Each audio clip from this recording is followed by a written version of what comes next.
દોસ્તો, ફરી એકવાર નવા બ્લોગમાં તમારું સ્વાગત છે। Good morning.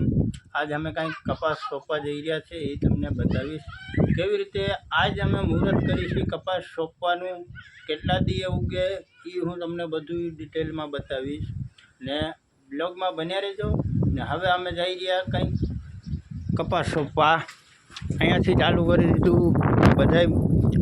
આજ કંઈક અમે મુહૂર્ત કરવા જઈ રહ્યા છે, એટલે કપાસ મૂકવાનું આજ મુહૂર્ત કર્યું છે એ હું તમને બતાવીશ કેવી રીતે કપાસિયા મૂકવા। આમ તો બધા ખેડૂત મિત્રોને તો ખબર જ હશે કે આવી રીતે કપાસ મૂકવાને, પણ અમે ડ્રીપમાંય મૂકવાને નળીઓમાં આવી રીતે કાંઈક અમે નળીઓ પાથરી છે। આમ નળી પાથરીને પછી કપાસિયા મૂકવાનું ચાલુ કરી દેવું ને કાંઈક મુહૂર્ત કરીએ છીએ। અગરબત્તી નારિયેળ એ બધું હવે અહીંયા વધેરી નાખીએ, પછી પાછો બ્લોગમાં તમને બતાવીશ। અહીંયા કોઈ ફોન પકડે એવું નથી એટલે એ બતાવી શકીશ નહીં। તો ગાઈસ તમે જોઈ શકો છો મેં કાંઈક આવી રીતે આ શ્રીફળ અગરબત્તી એવી રીતે કાંઈક મુહૂર્ત કરી દીધું છે। હવે કંઈક અમે કપાસિયા સોંપવાના એ હવે તમને કાંઈક બતાવી દઈએ। હવે મુહૂર્ત કરે છે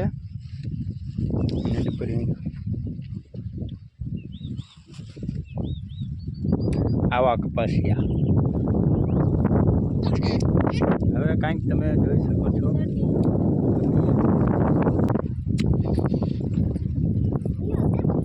આવી રીતે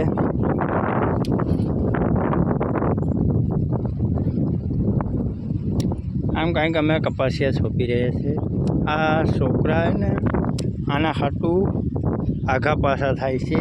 એક અહીંયા છે આ છોકરી, આ હાર્દિક છે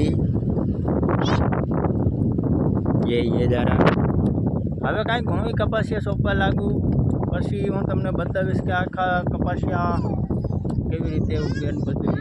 હવે પછી આમાં કપાસિયા સોંપીને પછી અમે નળીમાં મૂકી દેવું પાણી, એટલે કપાસિયા નળીમાં તો મૂકીએ છીએ પણ પાણી પાછા મૂકશું એ હું તમને આગળ બતાવીશ। કેટલા દીમાં કપાસિયા ઉગે એ બધું આમાં હું તમને બતાવી દઈશ ને આગળનો આપણો બ્લોગ જોવા માટે ચેનલને સબસ્ક્રાઈબ લાઈક કરના ના ભૂલે।